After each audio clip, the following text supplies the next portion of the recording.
Hi, today I am going to teach you a tool called Educreations.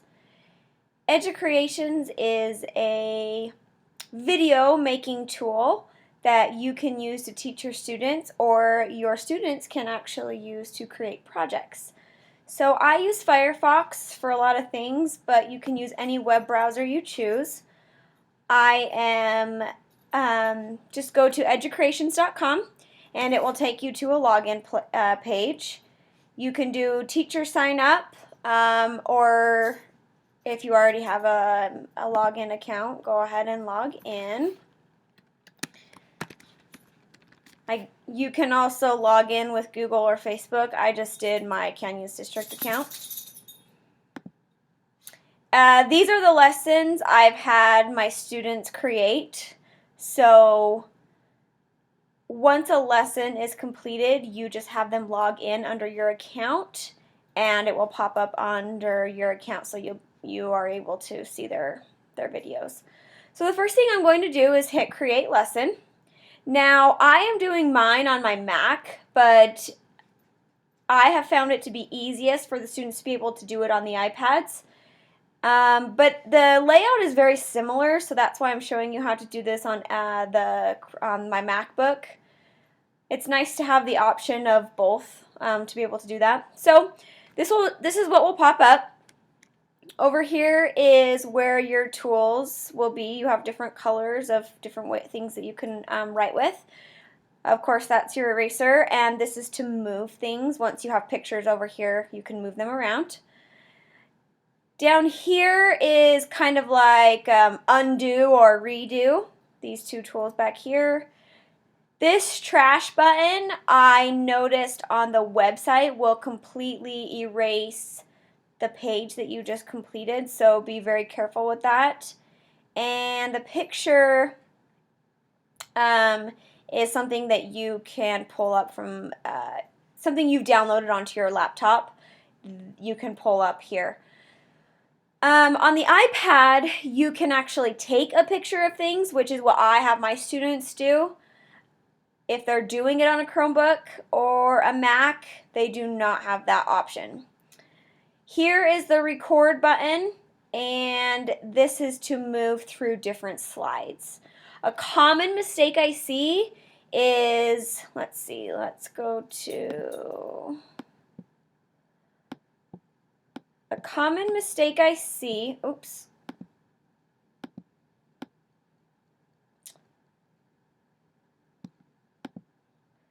is the students will create a page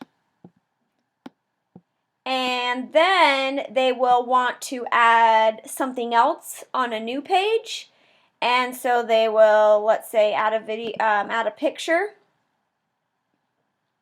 I will do this fraction picture, and it loads on top of what we already created, and so they're sort of building pictures on top of pictures on top of pictures, and they're forgetting to hit this next button, and so they're finished and they have one slide of whatever their last picture is that they created. So that is one thing I always make sure I tell my students at the very beginning. You cannot forget to hit that next button for each slide. So I am just going to move this over here because I guess I can have both of these on the page.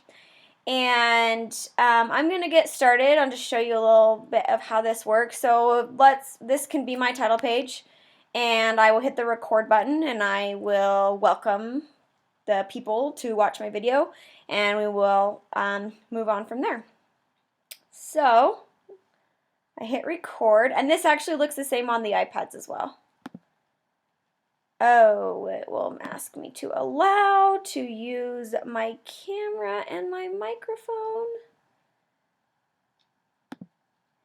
Hello, welcome to my Educreations video. I am going to show you how to create a beautiful video for your students.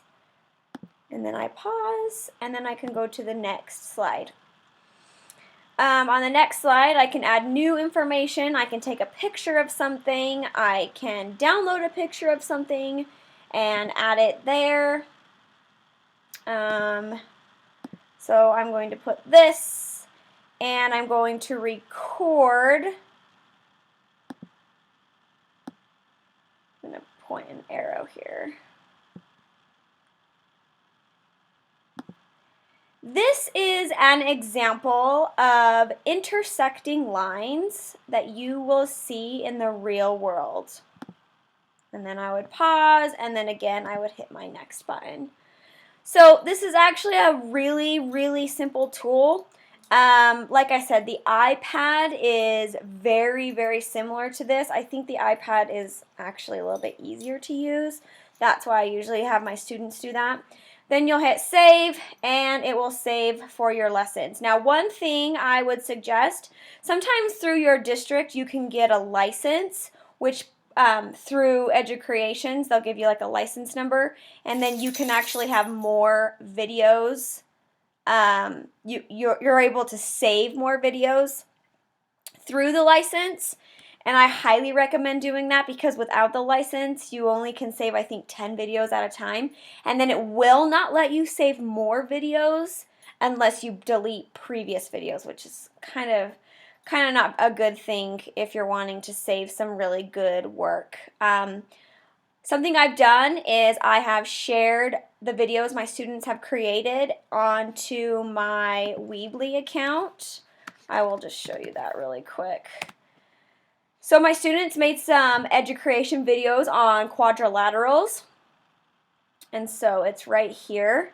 And I was able to just link it directly onto my video, or onto my website, and then parents can go and just click on the square video, and oh, you stumbled upon a page that does not exist. And sometimes you'll have technical difficulties like this, but it's a great tool for the parents to be able to see kind of the fun things that the kids have made. So thanks for watching my tutorial on